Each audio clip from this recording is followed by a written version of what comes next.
dash dot dot dot dot, and a roll of black. Please, Maggie added and sighed. With her mind, she knew that she should get used to it. She wasn't a little girl. But somewhere inside something froze desperately every time she had to go to the store, or to the post office, or any place that required contact with human society. Now it was happening all over again. No, she wasn't going to cry at the unfair offense she'd outgrown that long ago, but still. Don't meet anyone's eyes. Don't respond to angry, cruel words. Just exist in the present moment. Live, breathe, do what you need to do, and then exist in the next moment, and so on, endlessly. This strange but unexpectedly effective advice was given to her by Vivian, a colleague at work, and as Maggie knew for sure, almost the only living soul who was not disgusted by her. You, Maggie, be strong, Vivian had told her more than once. Build up your thick skin like a hippopotamus. But it wasn't easy to follow that good advice. It seemed to Maggie that she would be happy to exchange bodies with a hippopotamus and spend her life in Africa, splashing in the cool waters of the Nile or Lake Titicaca. But reality was not magical, materialistic, and ruthless to the extreme for someone like her. We're out of powdered milk, Lexi said, stretching her immense muffin shape after looking at the lower shelves for what she was asking for. Are you going to get fresh? I will, Maggie nodded. Do they have plain condensed milk? Or only with coffee? Oh, can you hurry up? There's people waiting. And I have to go to Edie's for cheese. Taya, the mother of a large family, who had to go to the store as a breath of fresh air, because at that time the 4 youngest children were left under the care of the 5th eldest 12-year-old Timmy. Come on, Taya. Nick, the tractor driver and the village's main joker, grinned with a gap-toothed smile. Can't you see that Maggie wants to sweeten her life for us? What else can she do but eat condensed milk and chocolates, eh? Other joys of woman's life. At these words, Nick winked and dashingly snapped his cap. I don't see any, you know. A chuckle passed along the line like a breeze over dry grasses. It was almost harmless, but with a subtext Maggie knew well. You're a stranger to us. You're not like us and you're flawed. We should pity you. But we don't want to. You're not worthy of pity, so we'll mock you. That's your lot. Accept it, and don't you dare resist our fun.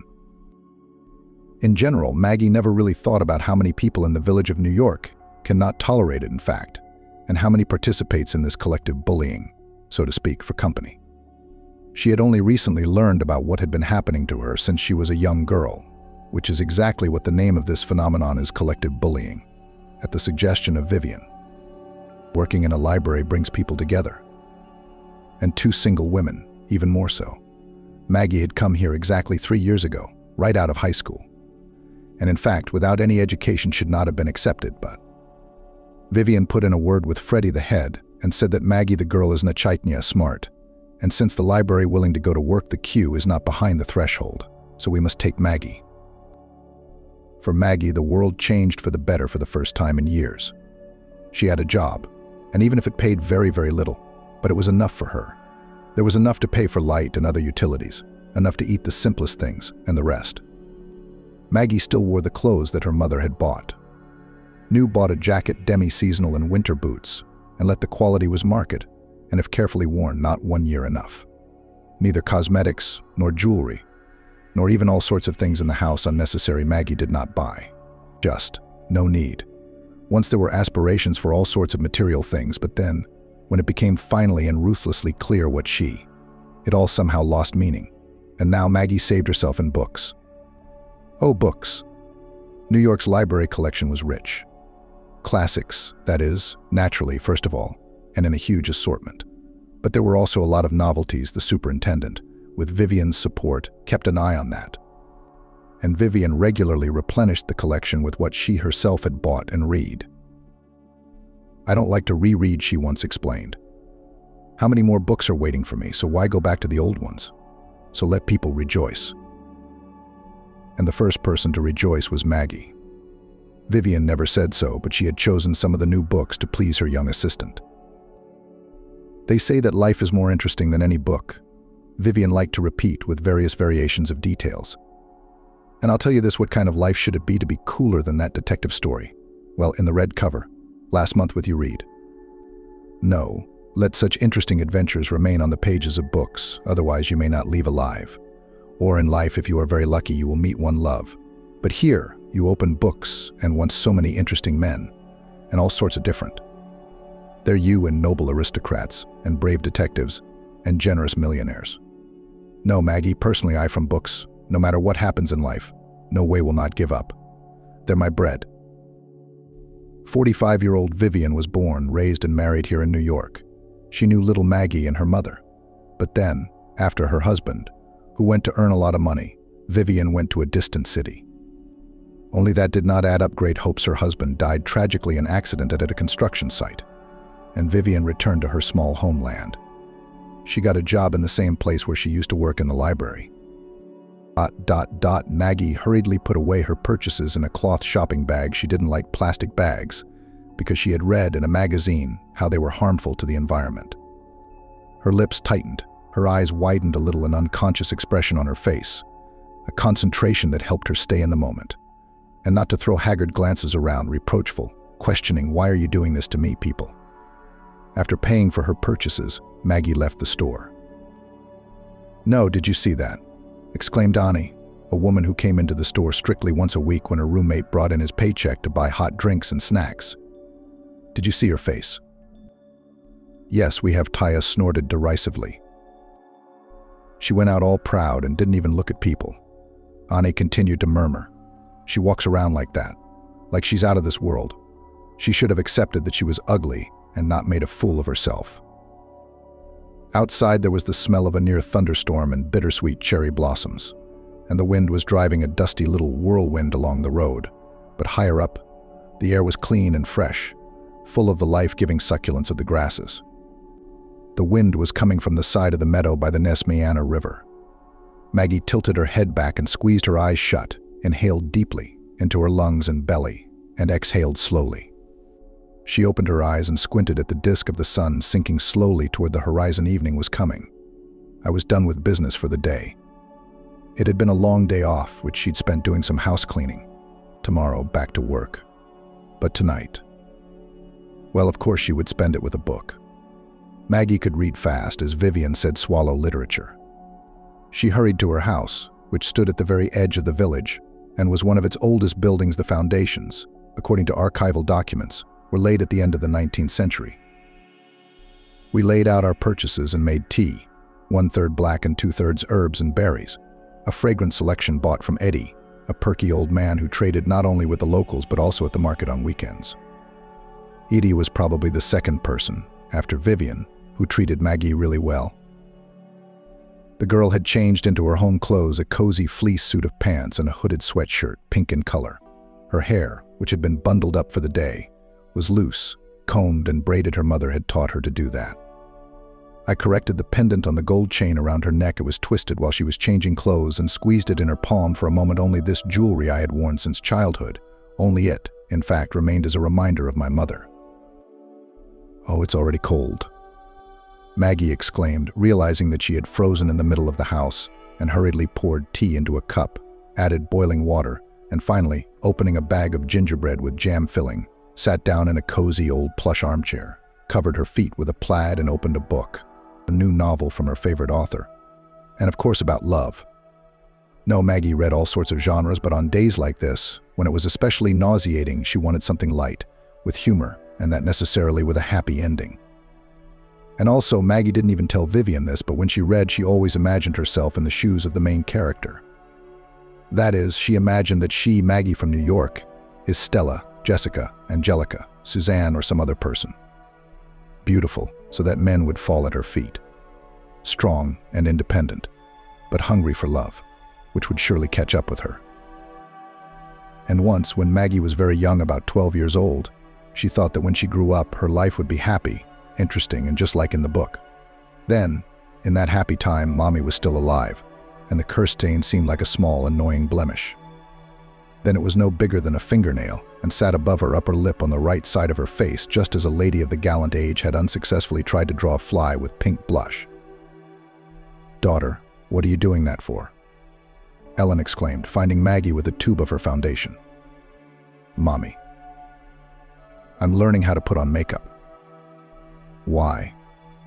Ellen snatched the cream from her hands. Isn't it a little early for you? How old are you? And then, I bought you a set of children's cosmetics lip gloss, cherry-scented perfumed water and shiny shadows. Mom Maggie sighed and her voice shook. I want to hide this, and she jabbed her finger at a spot. Well, what a silly thing to say. Ellen, crouched down beside her daughter Maggie, was sitting on the floor, drenched in the slanting rays of the sun. It's just a little spot. It doesn't spoil you at all. People have moles, don't they? It's nothing to worry about. Don't give me any ideas. Come on, get up, let's go.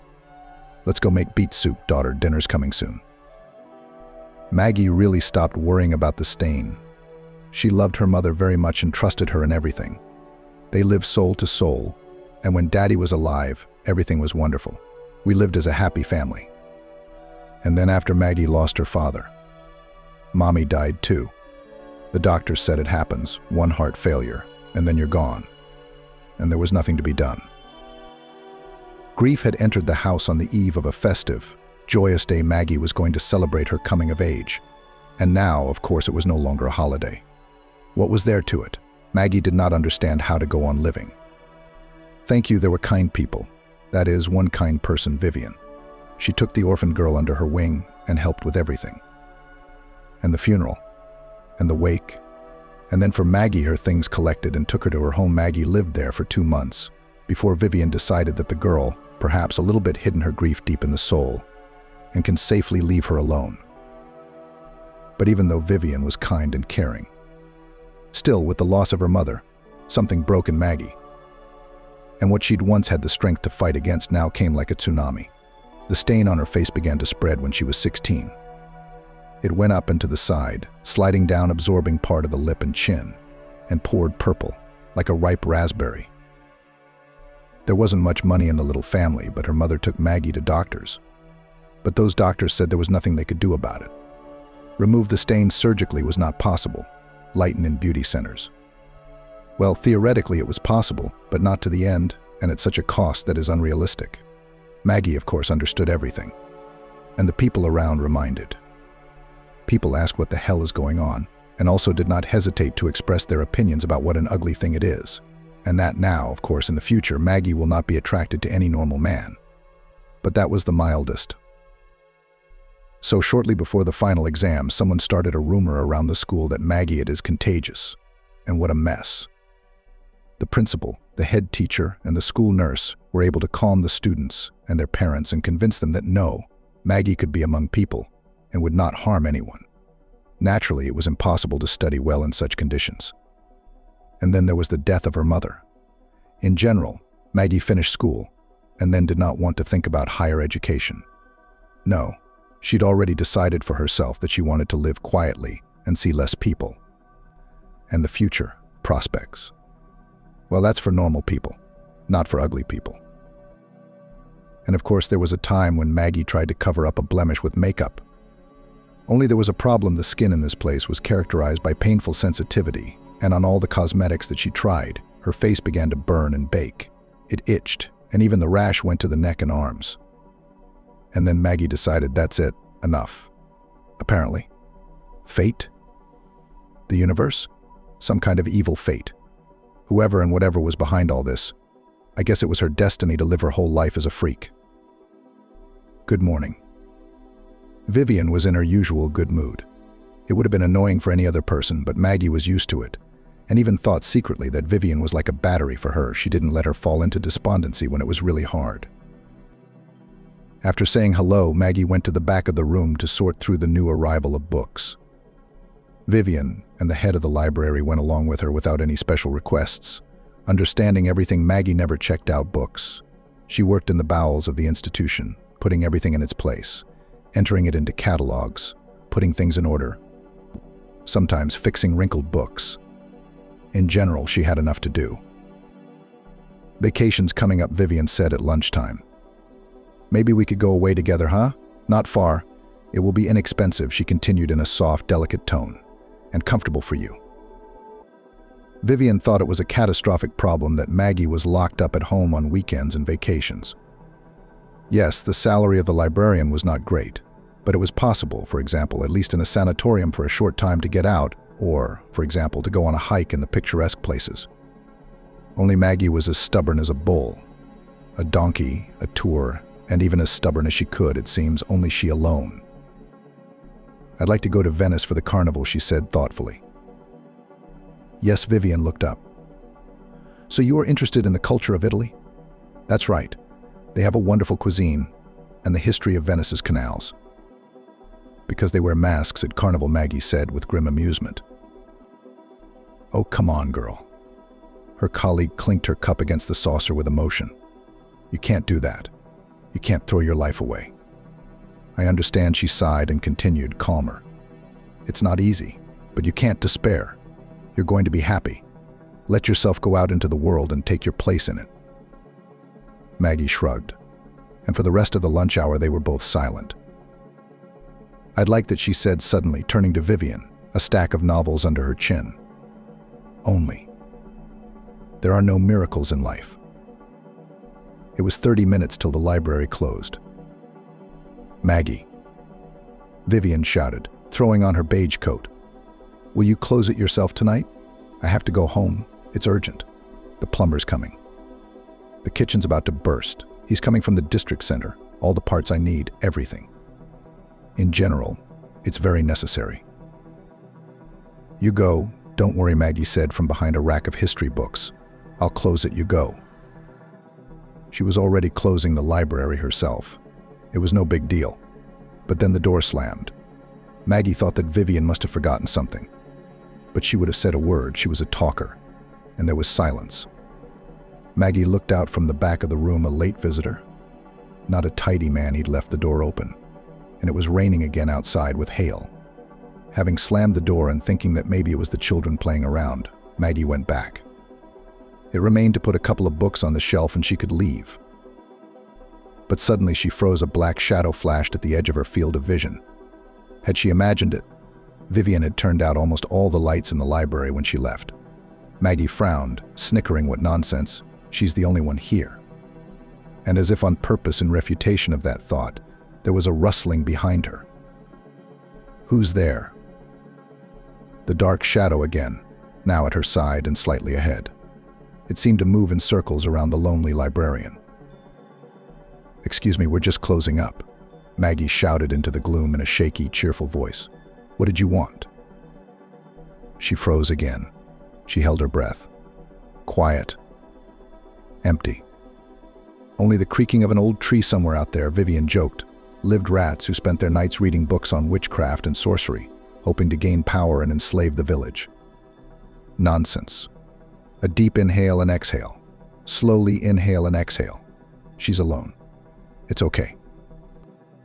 Maggie turned to walk to the wall, turn out the lights and leave, locking the library. But then the black spot jumped out from behind the shelving unit in front of her. And in the middle of it was a milky whiteness, which was the old woman's face, riddled with deep wrinkles, with deep-set eyes and a hooked nose. The mouth, which seemed to have no lips at all, opened, giving Maggie a warm, moist breath. "I need you. I found you. Swap child, I found you. I need you." Maggie had never seen a horror movie. She never read scary books. She was generally averse to anything scary. Vivian once joked that modern man should not be afraid of scary movies. They help to bear all sorts of bad things in life. Because after you looked at the monster from the depths of the caves, which ate half the city, why should you shake, say, from an overdue payment on your loan? But Maggie disagreed with her. And now, perhaps, she thought, was Vivian right about something? Because, well, really, it's just some old stranger dressed in black who sneaked into the library and pounces with incomprehensible cries. What's there to be afraid of? She was scared. How weak. Her heart skipped a beat. Her legs felt like cotton. And Maggie fainted.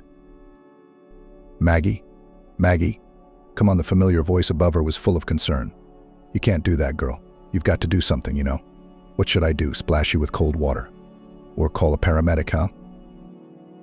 Maggie opened her eyes. The wooden ceiling swayed above her, but immediately returned to stability. Her back was stiff from lying on the bench, and it was hard to breathe. The chain of her pendant seemed to be twisted again under her sweater. Oh, she was squirming, so it was not paralysis that broke her with fear. Well, what have you achieved, old witch? I told you. It's no good. That's how it is. Going for the girl. Maggie looked at the speaker and was surprised to find herself somehow transported from the library to Edie's grandfather's house. You're heavy, he informed her, as if he'd read her mind. I had to carry it. Well, what was I supposed to do? I couldn't stay there. The library was supposed to be closed, and it would have been awkward, a place for books, silence, science. Edie put his index finger up. And not for all the fainting and debating. What kind of debriefing? The speech came through a cotton blanket, so Maggie only grasped the last of it. The old witch of flight. You're sorry, Lexi, for making cruel jokes, but how did you behave, huh? Impossible. Disgraced me, an old man. I mean, I sheltered you. Edie replied and nodded to the side. Maggie now only noticed that besides them there was a third person in the room. That old woman. Sheesh. The old man jumped up to Maggie and took her gently by the shoulder. You're going to fall again, and I'll have to lift you up again, won't I? You take it easy, dear. I'm sorry, Maggie sat up gingerly, and she still didn't understand what was happening. No, Grandpa Edie himself was well known to her. A lonely old man, about 100 years retired, he lived quietly, a kind of local hermit. However, it was known that Edie had a son and a grandson in the big city, and they were doing well. They called the old man to them, offered to place him in a comfortable, modern nursing home. But Edie flatly refused and stayed in the village. And somehow, he lived strong, fast, despite all the diagnoses from doctors. He kept a flock of goats with strange, long ears and a few sheep. A local man helped to take care of the livestock. From the milk, Edie brewed amazingly tasty delicacy cheese, which almost all went to the market, and of course the local table. In addition, in his time, grandfather went to the forest he alone knew their special, generous mushroom and berry places, and also collected herbs for tea, and all this also sold a little bit. The mysterious old woman in black sat on a chair at the side and was looking through something in her hands. Maggie squinted. It was beads of colorful stones. Her favorite beads, the old man said thoughtfully. I once gave it to her for her birthday. Grandpa Edie, Maggie said timidly. Who's that? Oh, the old man waved his hand, smiled awkwardly, looked at them both in turn, chewed his lip. Well, first of all, I'll tell you what, don't be scared of her. Lexi, she's a harmless character. She's my, let's say, longtime acquaintance here. Really? I didn't invite her to visit in any way, and I wasn't expecting her at all. But she just showed up. Well, as if from under the ground. I already talked to her. Why did you come here? And she, I'm sorry, old man, I didn't see it coming. She rushed to you. Me. Maggie frowned, rubbing the back of her head, where a lump was forming. Don't ask me questions, I'm shocked. Edie waved his hands, and Maggie realized from the look on his face that he was totally confused about that part of the story. Lexi? Edie called quietly to the old woman. Lexi, my dear, kindly, can't we talk? And that, Maggie isn't mad at you for scaring her. I'm really not mad, Maggie added hurriedly. It's just that you just showed up out of the blue. A lost child, said the old woman. She raised her head, gazed with her eyes, opened her mouth to say something, and suddenly relaxed again. Her shoulders slumped. Her head hung down, her fingers slipping, searching through the beads. There, those were her words that started it all. Edie sighed. I wondered what she was up to. He looked at Maggie in a strange, guilty way. She was babbling about some child, but who? You'd never know it. And then, when I brought her to me, and we sat down to talk, the old man scratched his short, bushy beard, which had not had a single dark hair in it for 20 years. Grandpa Edie, Maggie stood up, stretching. She was feeling better. But Grandpa Edie didn't seem to be doing so well. He was very pale. Would you like some tea? You're right, said the landlord. You've been on your feet all morning. I thought to rest. I was coming out of the forest and I saw this one walking along the road. She was walking like that. I could feel that she was very tired. What road? Maggie asked. The one to the bus stop?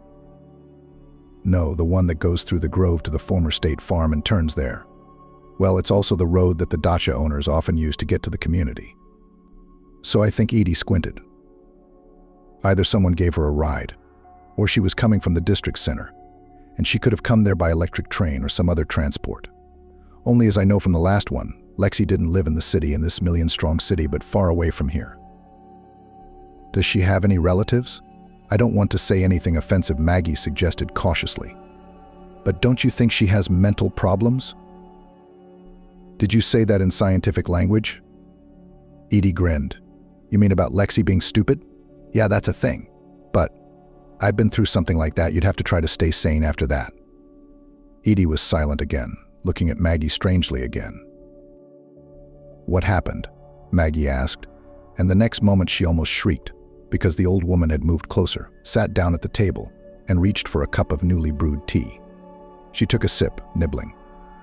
She looked at the girl attentively, shook her head. How about some jam, Lexi? Edie asked. There's strawberry jam. Come on, said Grandma. I'm a little fuzzy in my head. I'm sorry if I've offended anyone, but only. Oh, all right. Suddenly she waved her hand, and her voice sounded clear, and it seemed that she was in good order mentally. Apparently you don't believe me either. Nobody believes me. And I found you, didn't I? And she jabbed her finger at Maggie again. Don't worry, Lexi, Edie said. Don't worry. It's all yours and we'll figure it out. Let's have some tea for now. And I'll tell Maggie our story first, if you don't mind, okay? He waited for a while. Silence is a sign of agreement, Edie proclaimed, and then he spoke. Talking about his past, mixing it with what Lexi had told him earlier. And he warned Maggie that in order to make sense of it all, he'd have to go back to the distant past first. At that time, Edie had been some young, Zealand 20-something years old. He had such a temper that he couldn't sit in the village. He wanted to go to the city for big dreams, fresh impressions, some grandiose accomplishments. His parents, ordinary laborers who had devoted their whole life to the land, did not quite understand their only son, but they did not try to stop him. A man is looking for his way, so no stepping stones, just wish him luck. Edie entered a construction technical school, but already in the second year he started working with his hands thanks to science from his grandfather, who was a master of wood and taught him how to handle it so that the beauty came out of any piece, even from a small twig. The fame of Edie's skill spread like a nightingale's song in the spring, and soon he was invited to join a team that was building a summer house for a big man named Alex Grace. And this dacha was not one of those where people go on weekends to plant potatoes and fry kebabs, although theoretically it was possible to do that here too. But first of all, this dacha was planned as a place of almost year-round residence for Alex's wife Judy, and for his son Ben, who, like his mother, suffered from agonizing asthma attacks. And so, as the doctors advised to spend more time outdoors, such attention was paid to the cottage. This work Edie liked Alex paid generously and said simply, "Make it beautiful. I want to make my wife and son happy." And Edie was happy to try. He covered the railings, windowsills, and everything else he could with skillful carvings. But he also did not forget about the future. He treated it with the right compounds, so that neither bugs, nor dampness, nor time were not afraid of wood. Well, in general, so that in the future Alex's grandchildren and great-grandchildren could enjoy the dacha. The work was going fast, and as they say, with a song. And also the further, the more Edie wanted to sing, not just for fun, but for one particular person. Her name was Lexi, and she was a personal assistant and babysitter to little Ben. The statuesque blonde Lexi was so good, but also strikingly silent and sad. Edie, however, who had never failed in life, decided that he would get her attention. "Don't try," Lexi said one day when he brought her the first strawberry from a nearby forest. "You're a good guy, but we'll never be together." "Why not?" Edie was taken aback. There was something about Lexi's tone that he didn't like. Oh, he didn't like it. "I'm a curse," she replied. "What?" Edie was taken aback. "What kind of prejudice and superstition is that? It's not Soviet, you know." "I'm cursed," Lexi repeated stubbornly. "My grandfather, a fist, drove away a worker. She was in a heavy situation. She starved to death. That's when my family was cursed. Women can't bear children, and some are barren. I am barren, maybe." She looked adoringly at Ben, who was playing in a sandbox under a red mushroom hat canopy. Since I won't have children of my own, I can at least be a babysitter for this family. Later, Edie repeatedly told himself that, no, he didn't believe in the curse. He wasn't stupid, and it wasn't because he'd given up on Lexi because she couldn't have kids. He decided that they just couldn't be together. They wouldn't get along in the end. However, Edie decided they could and should be friends. Lexi didn't mind that at all, by the way. The work on the cottage dragged on until the late fall. Edie, back home, did not miss Lexi and soon got married. His chosen one was the daughter of the neighbors, and as it turned out, parents from both sides had long ago agreed that it would be good to marry the children. However, the joys of young family life did not prevent Edie from remembering Lexi, and they corresponded. True, Edie's wife, when she learned about this friendship, at first she was jealous, of course, what kind of friends her beloved husband could have. But in time she realized that Lexi was not dangerous. Time flew by. Sometimes Edie, his wife Sophia, and Lexi even met and had a good time together. And it also turned out that Lexi could give 1,000 valuable tips to a young mom and help to get scarce and even imported things for the baby. Edie had a son. Time flew on. Lexi, as she once said, never married, devoting herself to taking care of Ben. And even as he grew older, well, she somehow stayed in the family. Who else would want me? That's how Lexi explained her situation. And when my master Ben gets married, when he has kids, I'll be useful. Yes, Lexi called Ben that, and even more so, her father, and repeated that the meaning of her life was in faithful service to these people. Edie felt sorry for her, because he reasoned that it was a very good thing when a person was faithful, when they were willing to help. That it's good when a person melds his or her soul with loved ones, and it doesn't matter whether they are relatives by blood or by mutual decision. But at the same time, oh, how unkind, dangerous it is to dissolve into the lives of other people. It's not long to lose yourself. In the meantime, life went on as usual, and one day Lexi sent a happy message. Ben decided to get married, but the choice of the chosen one worried Lexi. And the thing was this, it was the 90s and a lot, oh how much, had changed. Alex Grace had transformed from the director of a large department store into a successful businessman and was preparing a great future for his son. And Ben, young and rebellious, decided to fall in love with a girl from a dysfunctional family. His father resented him, saying, how could it be so? There are girls from good families. Business partners have already seen several brides. Choose anyone. Everyone will go. Will throw their arms around you. But Ben did not yield to his father's stubbornness and said firmly that he would marry Peggy, and then he could do whatever he wanted. I don't care if they disinherit him. I don't care if they kick him out of the house. But Alex Grace was not going to go to such extreme measures. He waved his hand and accepted his daughter-in-law. And even as Lexi reported, he treated her well. But then, first it became clear that Ben had grown cold to his young wife over time and started looking at other women. And secondly, it turned out that Alex had an insidious, cruel plan. It was that he had found out something about Peggy's past. It turned out that she was moonlighting in a very ancient, shameless profession. And Alex, when he found out about it, at first he was horrified. And then he realized that the folk wisdom that there was no happiness, but misfortune helped. Lexi led an isolated life under her masters, and only Edie in her numerous letters could pour out her thoughts and worries. And now letters flew to him, in which she told about everything that was happening in the family. Alex gave an order to his lawyers, prepare whatever tricky moves you want. And as soon as the heir is born, it should be arranged so that Peggy would be thrown out of Grace's family. Divorce, termination of parental rights, and bonus, she could be committed to a mental institution. Lexi was torn about what to do.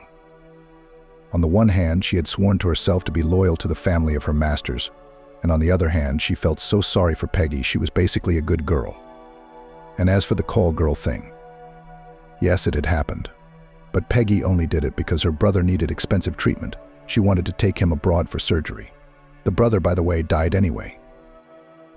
Edie was in shock and didn't know what to say to his friend. He was afraid to advise anything. After all, he had nothing to do with it. So he only asked Lexi to be careful. And so Lexi made a decision. She told Peggy everything, and together they decided that she should run away before the birth. Far away to relatives very far away. They quietly packed their things, a little cash. Peggy took one of the family cars and one day secretly left the mansion. And that's when the worst happened. Peggy was speeding down the highway. It was raining. She'd calculated everything. She was still 2 weeks away from giving birth. She had to make it. But she must have been stressed. She felt bad. And then, on the side of the road, Peggy suddenly noticed a frail figure. And she slowed down because it was a girl, just like her, with a big belly. She introduced herself as Helen and said that she was in trouble. Her husband, Pete, wanted to drive her to town, but the car had stalled halfway there. And it was very necessary to go to town. Just today she could see a very good doctor. There he is.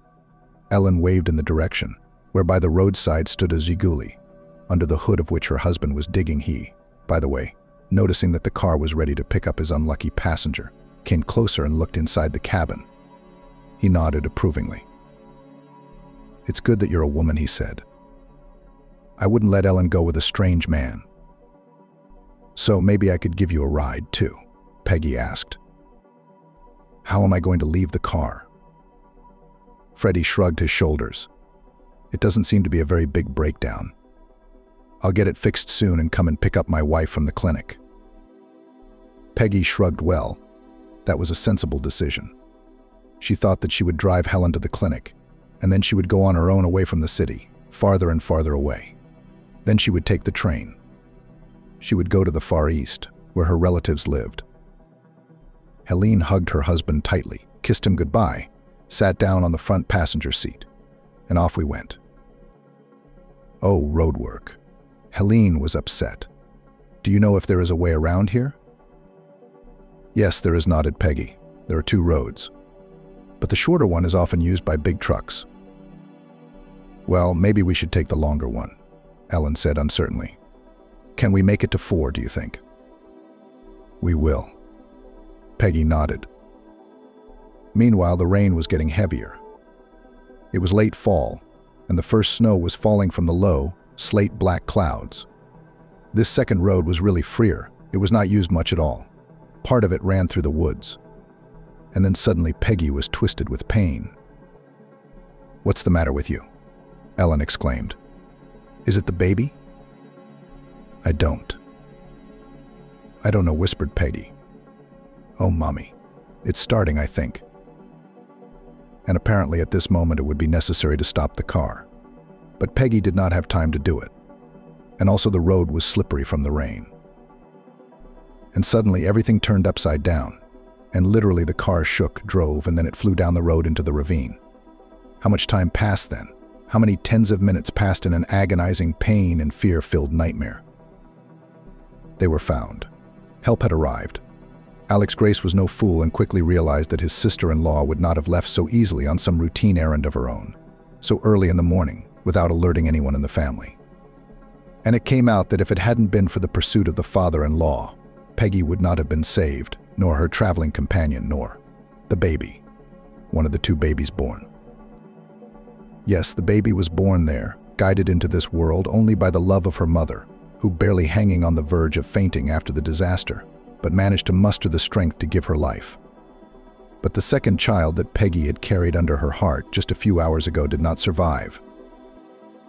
Alex Grace, when he realized this, was just in shock. He felt as if he had lost his heart. How could it be? His granddaughter, a tiny baby girl, his son's daughter. It was impossible. It was wrong. It shouldn't have happened in his personal world, where money and power allowed him to get everything he once dreamed of. And suddenly, willfully, he lost his granddaughter.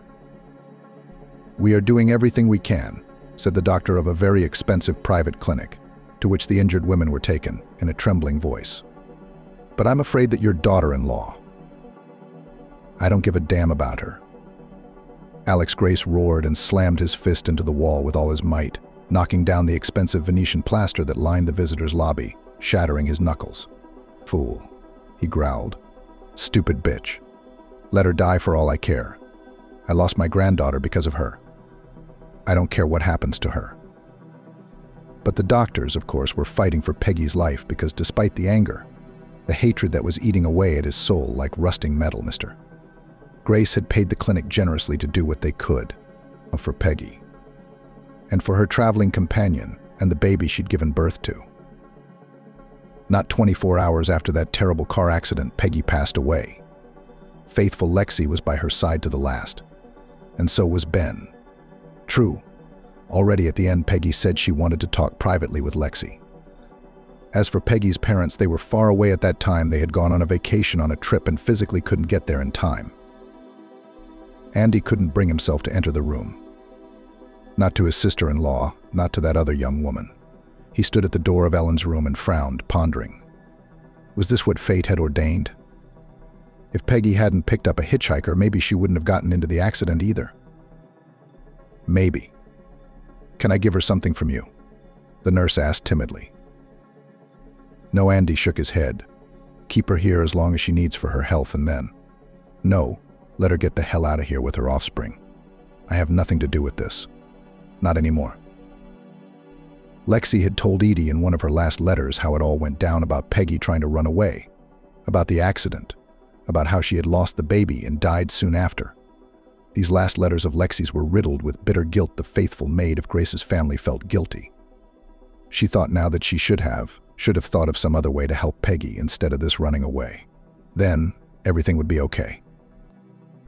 And then, Lexi showed up on Edie's doorstep, and he didn't recognize her at first. Clad in black, it was as if her face had aged 10 years. Looking away and stammering, confused in her own speech, Lexi told him that she couldn't take it anymore. She couldn't stay in the family she had spent so many years in, because she hadn't kept Peggy and her child safe. She's let everyone down. It's not your fault, Edie said firmly. If my father-in-law hadn't been up to it, why would Paula have run away in the first place? He's the one, the bastard. I don't care. I'm leaving Lexi's side. And where are you going? Edie asked, confused. I have relatives. They live far away, Lexi mumbled. They have a cabin in the taiga. They'll take me in there. And you. I'm sorry, Edie, but I won't write letters often anymore. Forgive me. Forgive me for everything. Well, Edie felt more embarrassed than ever before in his life. You're certainly not guilty of anything in front of me. His wife also showed sympathy.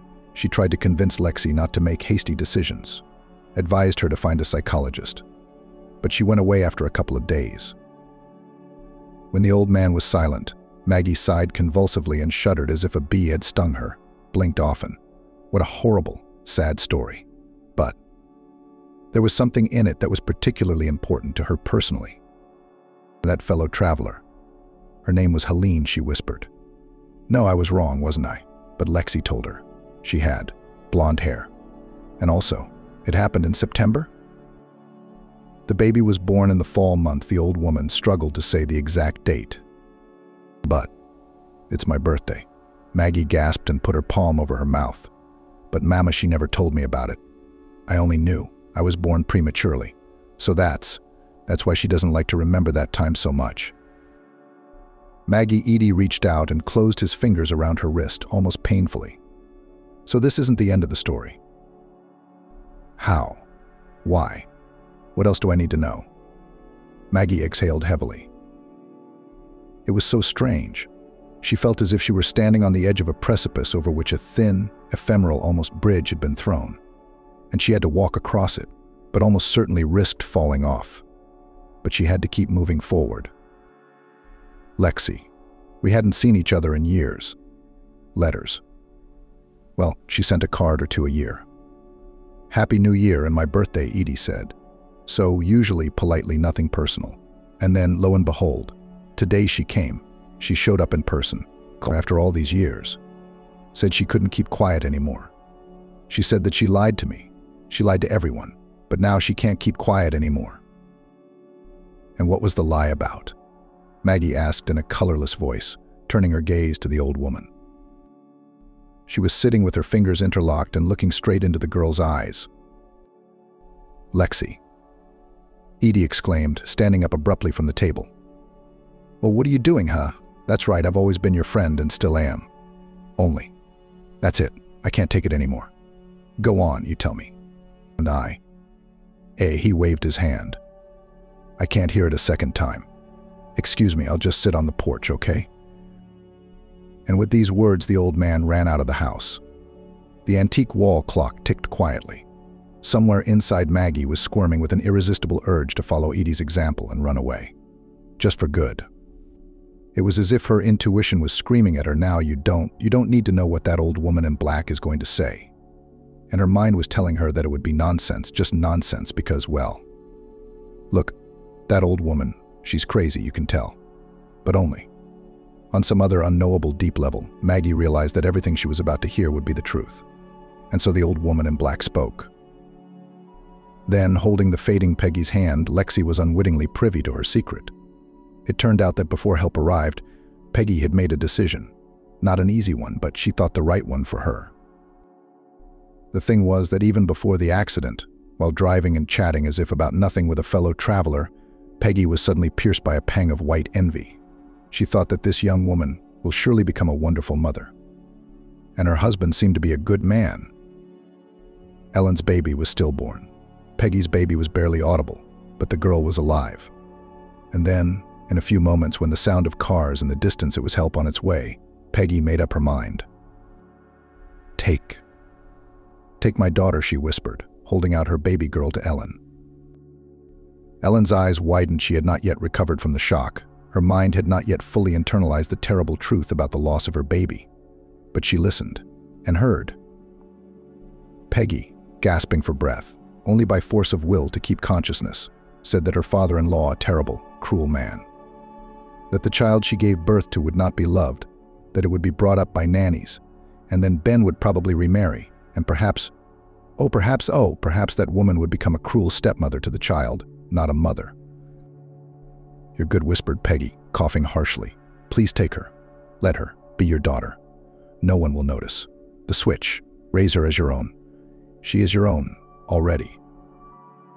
The heart-wrenching pain of losing her child was mixed in Ellen's mind with sympathy for this casual acquaintance. But decisive was the moment when the girl slipped into her arms from the weakening arms of her true mother. Very weak, so small.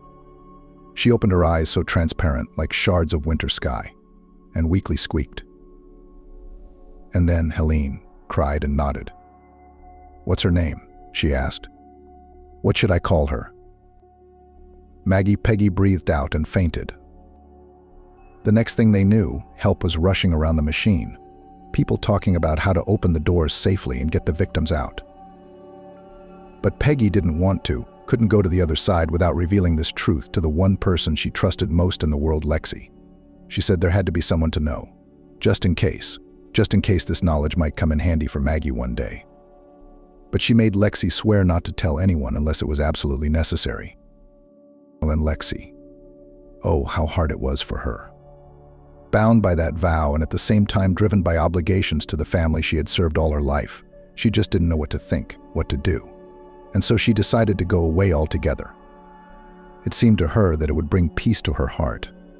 It would save her from agonizing thoughts about whether she was right to keep this secret. And the years flew by. Lexi kept her word. And then, she herself explained it this way, bad dreams began to visit her lately. And it seemed that the time was coming when the truth would be revealed. Lexi had little to no contact with Grace's family, so barely knew about what was going on with them.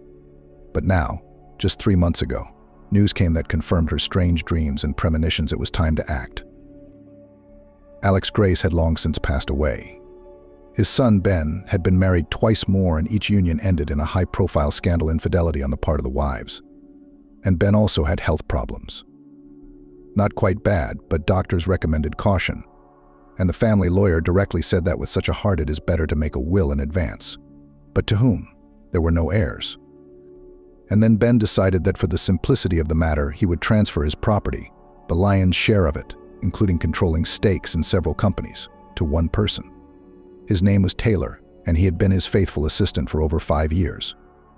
Ben planned to spend the rest on charity. That's it, girl Lexi finished her story with a sigh. Maggie sat there, not feeling herself and barely aware of herself in space and reality at all. There were too many thoughts, and at the same time it seemed that in the head, in the heart, a strange emptiness settled. Maggie, are you all right? Edie, who had already returned to the house at the end of the story, called her gently. I told her to take her time, but she was in a hurry. Probably because she had been looking for you and Ellen's daughter for a long time. She was afraid she wouldn't find you, so she got nervous and hurried. I'm sorry?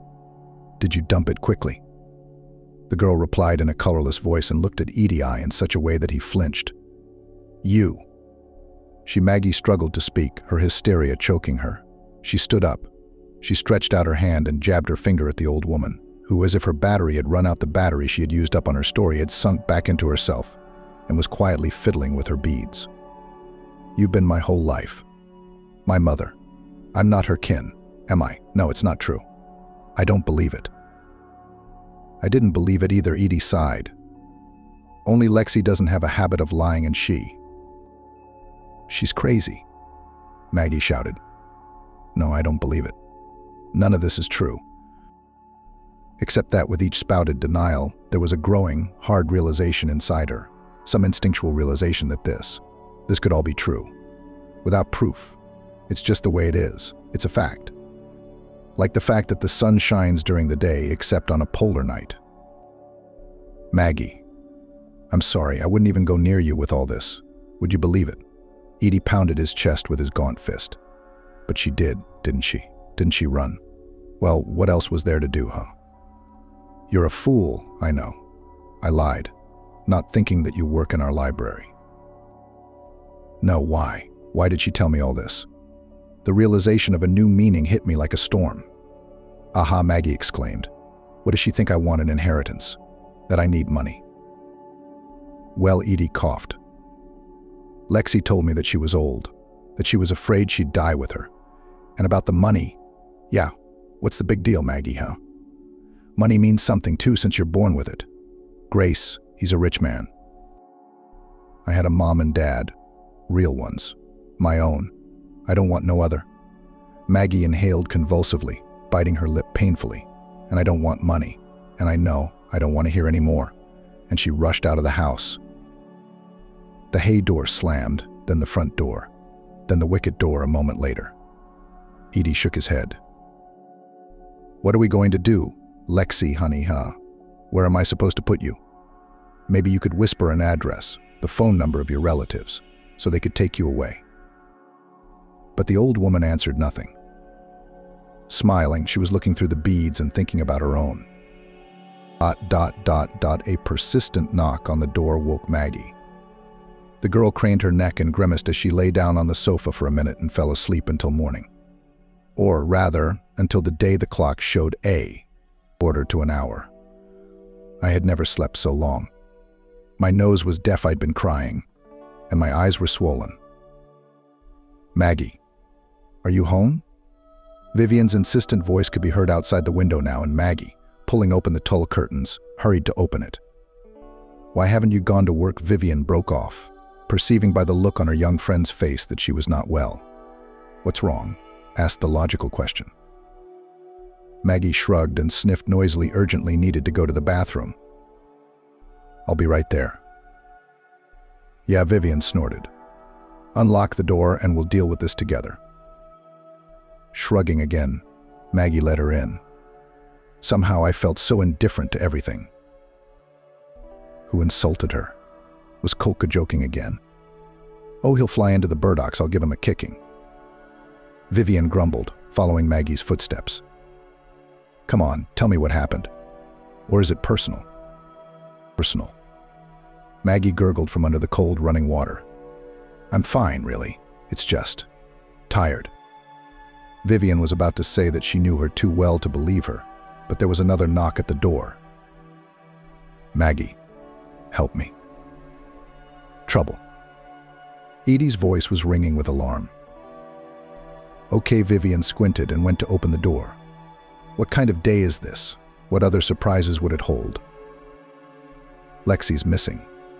Edie hooted like a frightened owl. Kidnapped. Okay, Vivian said. Who is Lexi, and since when do people get kidnapped in New York? Or did you get a new goat and call her that? Well, I don't envy the one who's been trespassing on your livestock. Maggie was very angry, hurt, shocked at what she'd been told.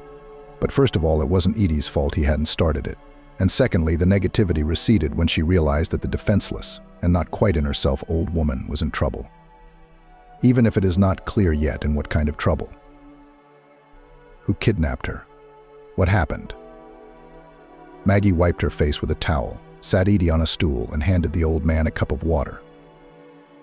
I don't know. He came. In a black car, he said. Oh, I can't, my heart. Vivienne, please give me the first aid kit. In the closet, top shelf on the left, Maggie asked. Who is Lexi and what's going on here? She asked, handing over what she needed. Edie, having drunk the healing drops, finally got his breath back and started talking. He hadn't managed to ask Lexi about her family that evening and decided to postpone it for the morning. In the morning, as was his custom, he thought he would have breakfast outdoors.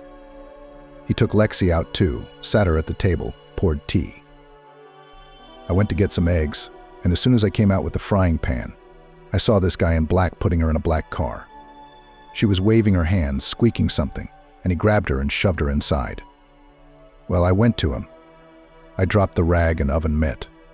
I swung the frying pan at him, saying, "Don't touch the old woman." And he said, "Stay out of it.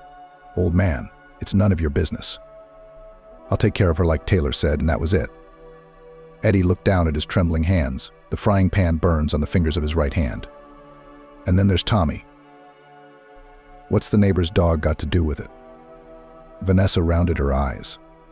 And I repeat, who is Lexi? Tommy ate the eggs, Edie explained grimly. Maggie, having quickly found the ointment for burns in the medicine cabinet, was already putting a bandage on the old man's arm. I wish Lexi had had a chance to try my scrambled eggs. Delicious, with red onions and paprika. By the way, I didn't eat breakfast today. I didn't even drink coffee, Vivienne said thoughtfully, more to herself. I thought I'd go on a diet. I've deprived myself of the gastronomic joy of life for nothing. With this kind of business, with you guys, you're going to miss lunch. Lexi, this is Edie's old friend.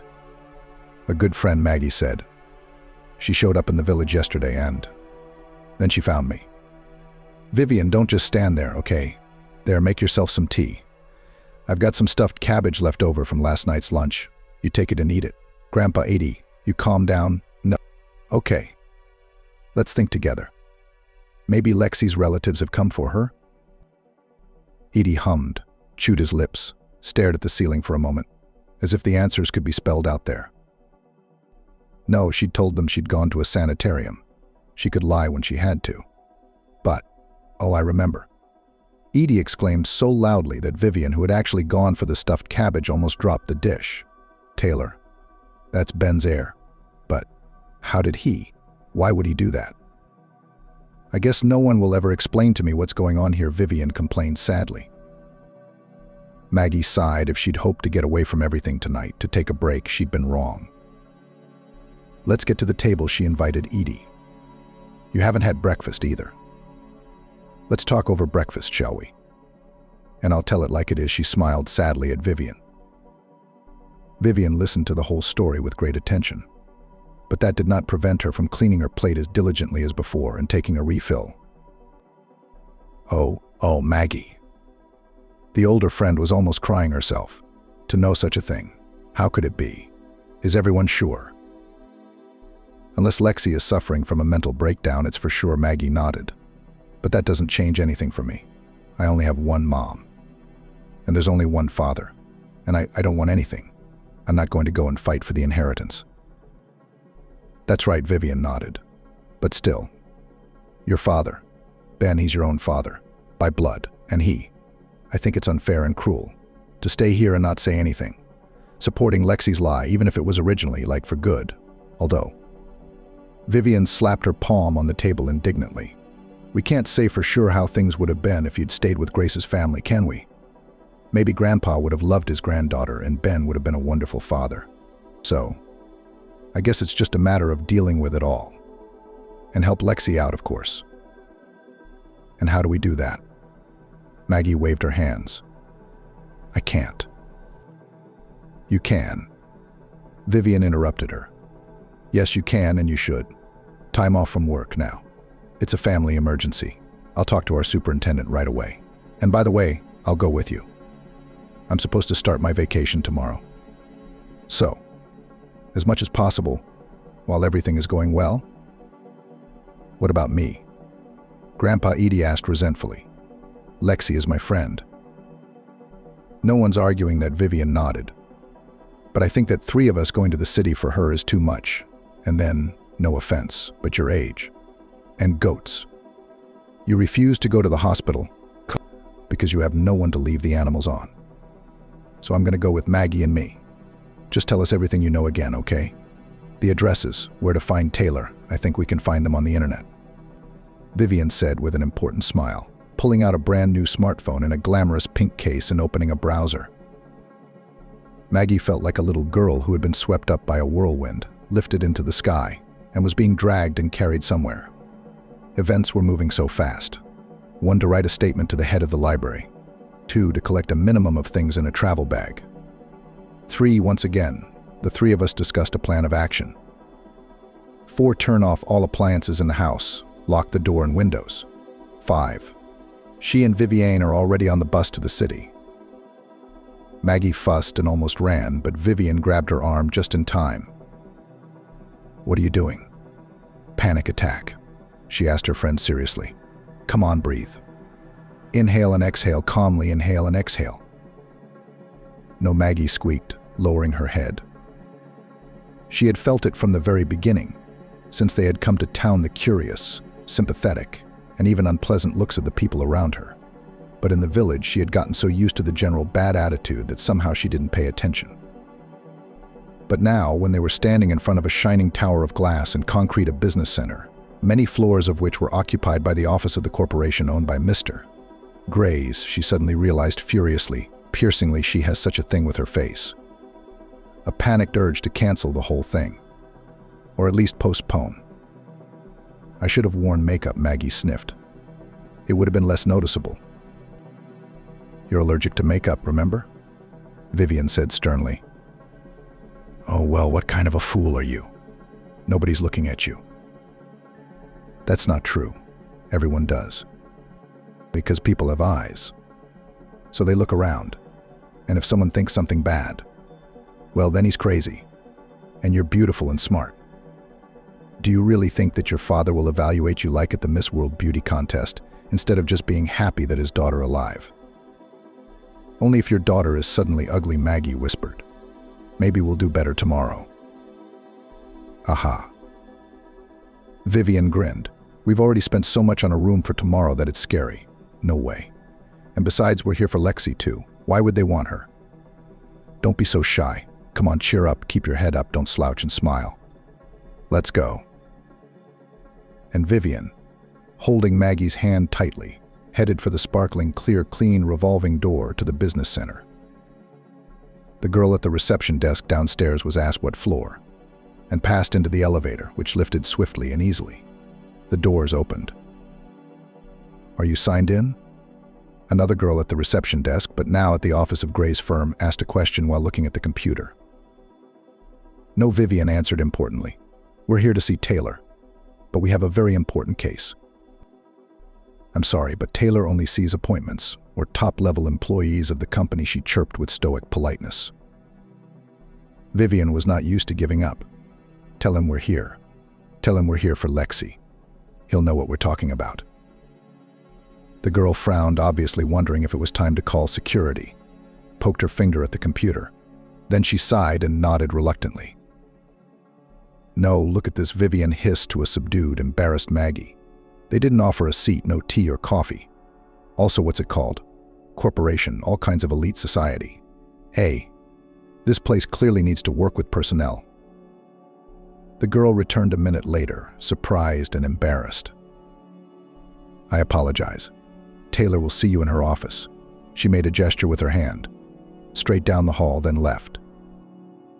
This was the first time this had ever happened to Maggie. She entered the office with the feeling that she and Vivian were going to have a difficult conversation. They needed to find out why Lexi had been taken away so unceremoniously, so rudely, and worst of all, they needed to make a statement. And Maggie still had serious doubts about the necessity of the latter. But when she entered the office, it was as if all these problems, as if they melted into thin air. Because she suddenly drowned in the eyes of the man across the hall. It must have lasted a few moments in reality, but for her it lasted many times longer. Taylor turned out to be a stately brunette of 35, with correct, as if chiseled by an ancient Greek master, and in his eyes. They were the deep color of a stormy sea, in which the calm shades of indigo in the doldrums had not yet faded. The man was dressed in a dark blue suit to match the color of his eyes, and an off-white shirt, but he wore no tie. "Maggie?" He addressed her in a strong, velvety voice, but Maggie was numb and only nodded. "Taylor?" Vivian, who had almost pushed her friend behind her back as if Taylor would attack and bite her, answered for her. "Thank you for taking a moment for us. Do you have any idea why we're here?" "Partly," perhaps he answered evasively, and his gaze shifted from Maggie to Vivian for the first time. Clinging, piercing, sensitive, but without a shadow of aggression. "I'm sorry we're getting to know each other under these circumstances." "When you kidnapped a man," Maggie blurted out, even though she didn't mean to be rude. Edie's grandpa's heart nearly gave out. Lexi is the closest thing to him since his dead wife. I apologize, he frowned, but had the tiniest bit of a snide smile playing on his lips. "Edie, is this the old man we found Lexi with?" "I'm afraid my man acted, somewhat, rudely. I apologize. But believe me, the rush was only out of concern for Lexi's mental state. You see, she showed up so suddenly. And then she disappeared." Maggie and Vivian looked at each other. Eddie hadn't mentioned that Lexi had apparently talked to Gorney or anyone else in his entourage before him. "Have a seat, please," Taylor gestured invitingly to the sheet chairs across from his desk. Vivian plumped herself into one. "Coffee, tea?" suggested the landlord.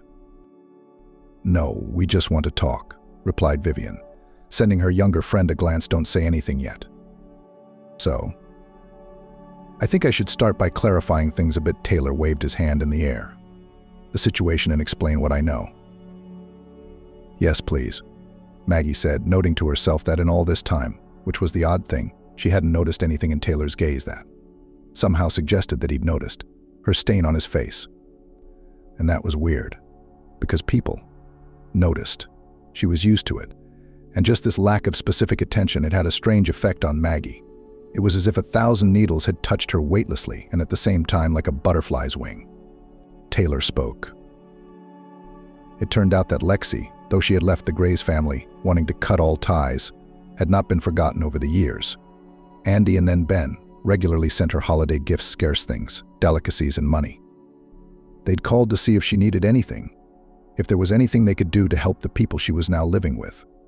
But Lexi stubbornly refused. And then, as time went on, it became clear that something was wrong with her. Her distant family confirmed her suspicions. Lexi was slowly starting to go out of her mind, just like that. But what could Ben do about it? She was one of the quiet crazies, spent almost all her time quietly in the house or in the yard, and that's why no one had ever put her in any clinic for treatment. And then just the other day it happened. It was incomprehensible how Lexi in her condition made it on her own from so far away. But she did, and she went to her old address, the Grays mansion. Ben was happy to see his now very old babysitter, but he was shocked at what she had told him. He didn't want to believe a word of it, but he did. Ben Grays had enough opportunity to start looking for information at once. He had learned that the daughter of the fellow traveler lived in the village, and Ben was going to come and talk to Maggie about everything, and not just talk. "He wanted to ask for your consent to a genetic examination," Taylor said, and looked guilty. "You do realize that going on the word of someone who's not quite right in the head, well, confirming that story could have some serious repercussions." "Aha," Vivian said, and added without delicacy, "We agree to that. And then you will realize that Maggie can claim her father's property, not you." "Vivian," Maggie exclaimed, her eyes flushing with shame. "I'm sorry," she turned to Taylor. "I wasn't thinking about the money at all." "Because she's a silly, naive girl sometimes in places." Vivian intervened again. "An orphan. Anyone can and does take offense, by the way." "Who's hurting you?"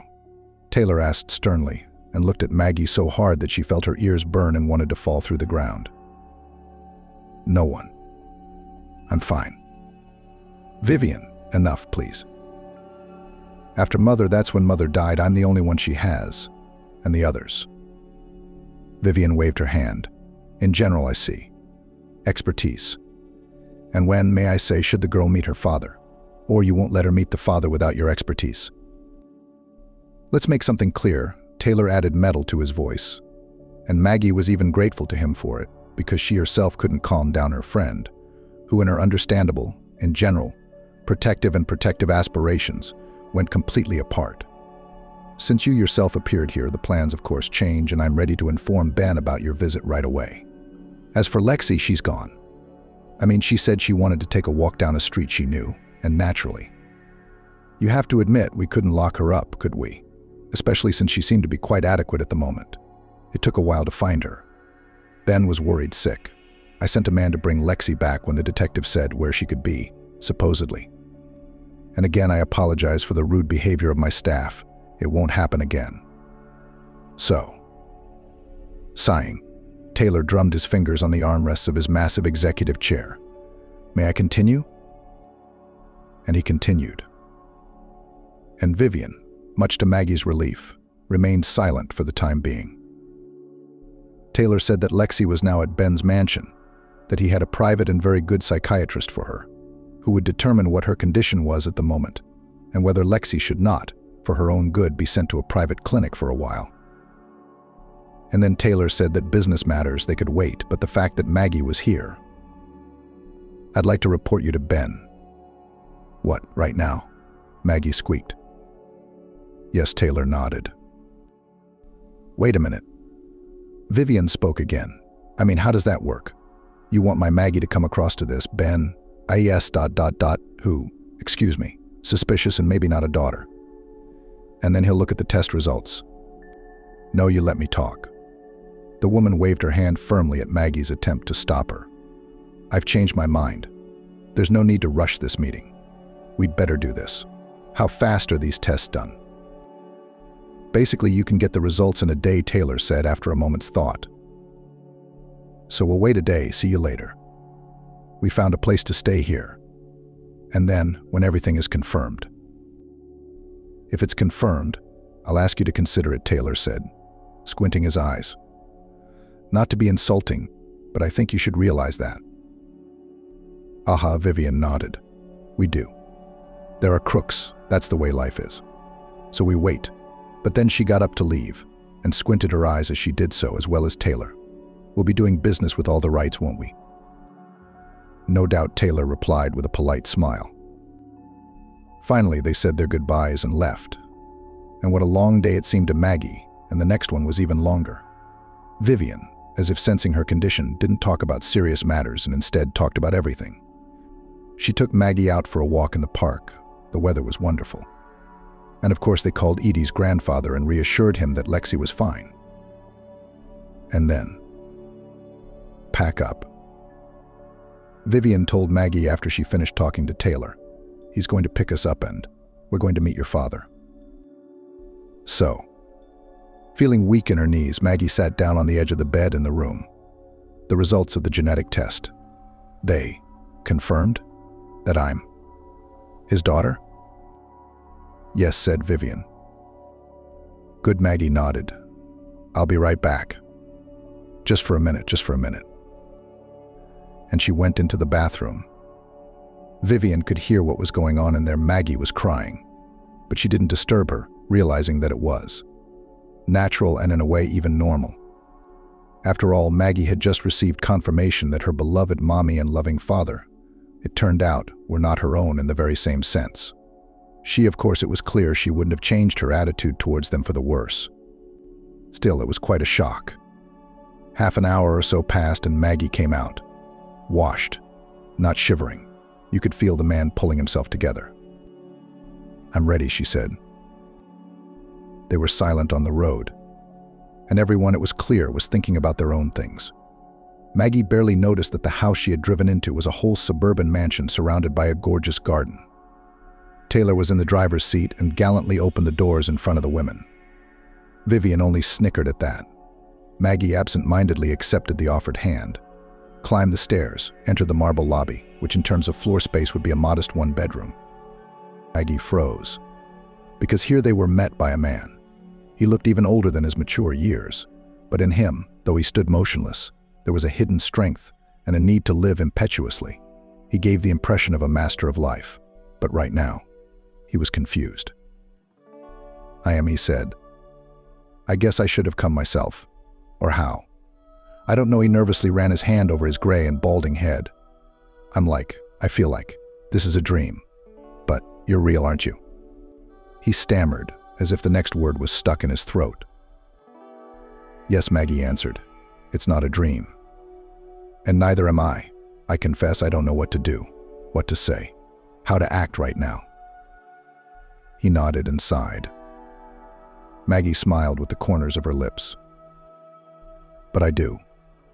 Vivian broke the languidly nervous atmosphere as if a glass cup had been shattered with a clinking sound. "It's customary for guests to be invited to sit down, to have tea." "That's right," Ben grinned, coming to his senses. "Of course, let's go into the parlor." In 5 minutes, the maid brought a tray of tea, but the table with all sorts of snacks, from canapes to miniature cakes, was already set. And the conversation flowed. Maggie thought she was dreaming after all. Because, how could that be possible? In fact, when she realized that she could not slip out of this story and back into the usual course of her life, she was expecting some obstacles. And later Vivian told her that she was expecting bad things too. Like the fact that they would be told that Lexi had lost her mind and been put in a madhouse. Or that Taylor and Ben would refuse to believe the story and say it was a blatant lie to get the money and just kick them out the door. And I just couldn't believe it could be that simple in life. "Simple?" Ben asked and looked sadly, thoughtfully, when Maggie, in one of the next conversations, one of the next days, revealed her thoughts like that. "Isn't it just? On the contrary, it's too complicated, but... And why should it be even more complicated now? Why?" Well, Maggie shrugged her shoulders. "It's just that it's kind of hard for me to get used to having a father. Again. Oh, I didn't mean to say." "You didn't say anything like that," Ben smiled. "And know that I don't want to try to replace the father you had, move him. No, I realize that you grew up with other people. You'll never be little, but I still want you to be my daughter, do you understand?" "Yes," Maggie nodded. "And you. Don't be mad. Lexi, it's because of her." "I'm not going to lie," Ben glared at her. Angry was a mild word for it. "But I didn't touch her, of course. A woman, and an old woman at that. And besides, it's been so long. I think she's already doubting the decision she made back then." "Oh, I'm afraid it hit Lexi hard. It's a lot to carry around for years." A couple days later, by the way, Maggie moved into Ben's house. He said he couldn't let his daughter live in a hotel when she had her own house. Vivian, by the way, was invited too because Maggie said she was her best friend. "You're it," she admonished Maggie. "Don't be shy. If life gives it to you, if your father turned out to be like that, then take the best. You have the right, after all." The point was that Ben had once suggested that Maggie go shopping. Not that he criticized the way his daughter was dressed, but he said he wanted to make up for all the years he'd missed out on presents. So he gave Maggie one of his cards, with which she could buy whatever she wanted. "I don't really need anything," Maggie said. And Maggie was also very touched that her father had never once said anything about her spot on her face, as if she were perfectly all right. And she had been afraid of that he wouldn't want an ugly daughter. And naturally, these days it was necessary to talk business too. Ben said that now Maggie just had to move to town, and Vivian was on his side. "What if I don't want to?" It was the first time Maggie had ever been so openly indignant. "Maybe I like living in my mother's old house. It's cozy. Maybe I like working in the library. Maybe I want to stay in the village. I wouldn't force you, or even persuade you very much," Ben smiled, taking her hand gently. "All I'm saying is that now, your life could change a lot, and I ask you to think carefully about these new possibilities." Another bad assumption did not come true. Taylor, as it turned out, was not at all furious that he was not the only one who would get the firm. However, Maggie was particularly adamant on this point and said at once no, she had no education, so there was no question of transferring the company to her. Ben replied that he hadn't even considered that option, because she really had no education or experience. Because Taylor has been with him for more than 1 year, and he intends to secure a brilliant future for him. But Ben has announced his decision. He intends to gradually bring his daughter up to speed, and also, naturally, it will get a controlling stake in due course. And Taylor, who will own a solid chunk of it too, will always be there to help. "I don't want to think about losing you, Daddy," Maggie exclaimed at one point. "I mean, we've just found each other." That's how she called him father for the first time, and it happened when they were alone together. Ben nodded and smiled, tears welling up in his eyes. "I don't want to think about it either, daughter. You're right, let's not talk about it. I'm not quite an old man yet." And Maggie refused to leave the village so abruptly. She said she needed time to think about everything, to think about what to do with Mama's house, to quit her job in peace. Ben reluctantly agreed, and Maggie and Vivian came back. Maggie was slowly going through her things, deciding what to take with her from the house. There was no need to sell it, and she decided she would just leave it closed. She wrote a letter of resignation of her own volition. And with no one, Maggie shared the story that had befallen her. So she was quite shocked when Nick approached her one day. It was late evening. The girl was returning from the meadow. She went to look at the sunset over the river. "Hello," Nick said and walked beside her, staggering. He was obviously not sober. "So you went to town," he added. Maggie shrugged. "They say you've got a real father. A rich one." "Says who?" Maggie stopped abruptly. She'd told Vivian not to say a word to anyone. "Well," Nick stretched out and said, "I've heard that story from the women. I understand," he added with a nasty grin. "Your mother couldn't help herself then, in her time.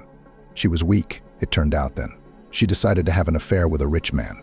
Well, it's clear, such women." "Don't you dare." Maggie was choking with indignation. "You don't know what you're saying. Shut up." "Come on," Nick said. "What are you getting so upset about? There's no offense to the truth. And you, why aren't you in town with your dad?" Let me guess, he suddenly moved closer to her. "Money can't buy everything, can it? You can't compete with those city girls, can you? You've been teased by the rich for what you look like, haven't you?" "Well, don't be sad." Nick's hands insidiously dug into her thighs. "You're ugly in the face, of course. But if you look at your face in the dark, you don't have to look at it. It's the other thing about a woman that counts." A scream was already rising in Maggie's throat, but then an unknown force tore Nick away from her, tore and threw him aside so that he fell right into the nettles. He screamed, of course, floundered, there was swearing. "Are you all right?" Taylor's voice came out. He was standing nearby, looming over Maggie like a protective rock, a guarding beast. "I'm here," Taylor said. "I thought I'd come see you. Vivian said you liked to go to the river, so I didn't interrupt the atmosphere." He nodded at a distant car that Maggie hadn't noticed at first. "I thought I'd come up to you, just stand next to you." And then Taylor almost growled at the end. I saw him like that. And he clenched his fists and stepped toward Nick, with the clear intention of continuing the educational process. Maggie, aghast, rushed over and stood between us. "No, don't. I don't want you to do this." "Okay," Taylor exhaled and sent Nick a hard look. "Get out, and don't you dare go near her. Do you understand?" Nick, wailing about how it didn't hurt, and how someone in this city was crazy, hurried away. And Maggie, when the first shock had worn off, laughed unexpectedly for herself. And then Taylor took her hand and said that, since he'd somehow gotten to the very end of the sunset, maybe they should watch the stars go up. Maggie agreed. She loved to look at the starry sky. "I've been thinking about you a lot," Taylor said. The girl withdrew her hand. Oh, what a strange tone he had. And then she froze like a frightened deer because Taylor had said he really liked her. "Impossible," Maggie breathed out. "No, it can't be." "Why?" he asked. "I realize that we don't know each other very well." "No, that's not what I mean." "Then what is it?" You see." Maggie replied with tears in her voice. I'm ugly. Taylor was silent for a moment. Then, he suddenly turned her toward him and put his palms down on her shoulders gently. It's dark now and I can barely see your face, but I know it's beautiful. And when the sun comes up tomorrow, I can say it again without lying. I really think you're an amazing girl, and I really like you, I'm not kidding. It's different if you say no just because. Well, maybe you're not ready for a relationship, or maybe I'm not your type of man. Or you don't want to confuse personal and professional relationships after all. Ben said I'm supposed to help you get into the business and help you choose the best training so you'll be ready to take the business one day. In that case, I'll accept your choice, and the most I dare ask is to be your friend. But if you refuse me because of this, because of what's wrong with you, then I can't accept it. And I want to ask you out. Maggie had never before, since the stain had taken over her face, thought that love would be possible for her in this world. And even though Taylor had not yet said that very cherished word love, she could understand, she knew in her heart what he felt for her. But the trouble was that it was unexpectedly hard to accept it. But thanks to what he had told her, she was ready to do it. Maggie began, ready to answer with a timid assent. And she wanted to add that he might not think her a frivolous person for agreeing so quickly. But at that moment, a shriek pierced the silence over the river and meadow, and then a loud splash, and then the sound of frightened children's voices. Maggie rushed to the sound, and as she rounded the dense thicket of young trees, she finally realized what had happened. It turned out that it was 3 children of Ty they thought to go night fishing, settled on the highest place of the shore. But one, the smallest, fell off. "Damn it," exclaimed Taylor, who came after Maggie. "I can't swim." "I can swim." Maggie just kicked off her shoes and then jumped into the water. It was not so high to fly down, but the shore was not flat, but steep, going sharply into the depths. Muddy water muffled her. But Maggie didn't give up. A few strong strokes, she looked into the murky expanse of the river around. Got it. Tightly grasping the child's figure, she reached up to the air, to life. It took some more work to get to the part of the bank where they could get out. Taylor grabbed Maggie and the boy. Another of Taya's sons fussed nearby, and the daughter ran after her mother. Taya was shocked when the little girl came running and blurted out that Greg had drowned. However, while the mother, who was almost mad with horror, ran with her husband to the river, her daughter added that Maggie had jumped after Greg and would probably save him. And then Taya saw it all with her own eyes. "Thank you."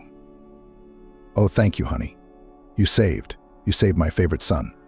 Taya oohed and ahed, clutching Greg, who was roaring with fright and sniffling.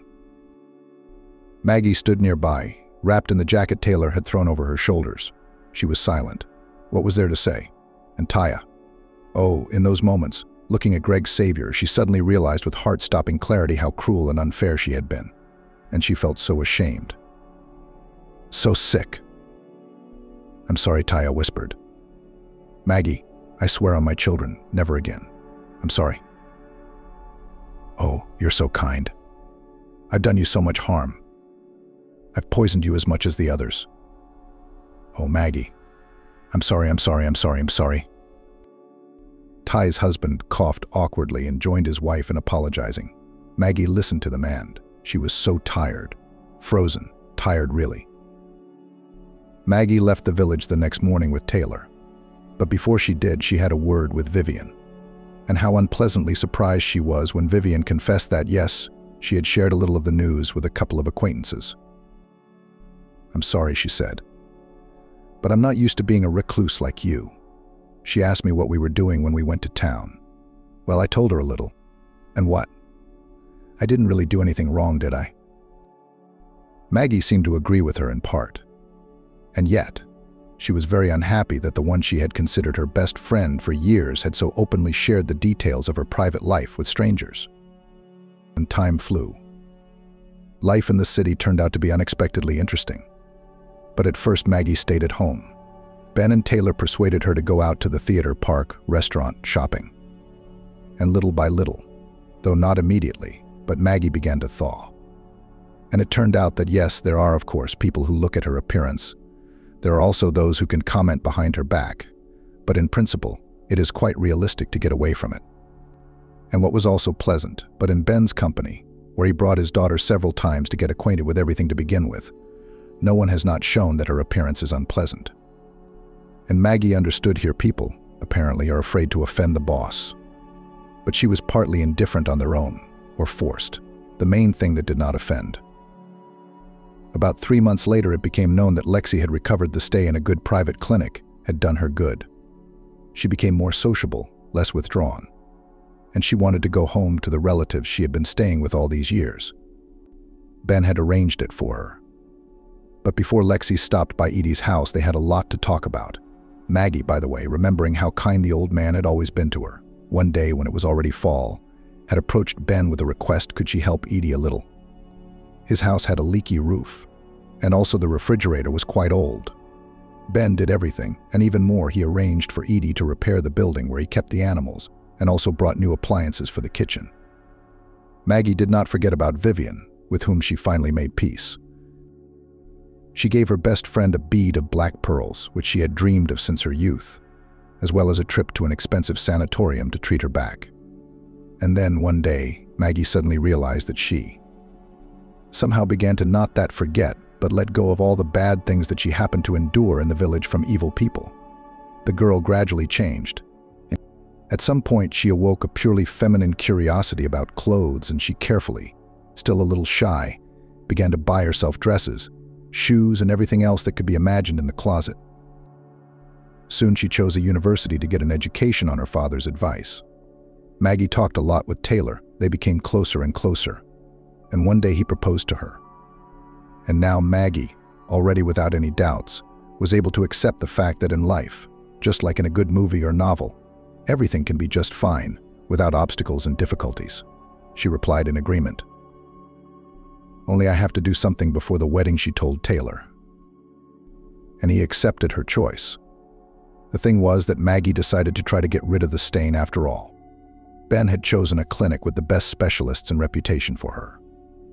Taylor accepted the choice of his beloved, but on the day on which the most complicated procedure was scheduled, worried.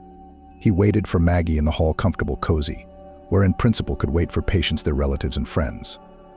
Suddenly the doors opened, and Maggie entered with a quick step and threw herself on Taylor's neck. "What happened?" he asked. But the doctor said, "Did everything go through?" "No," Maggie said with a smile. "They canceled it." "But why?"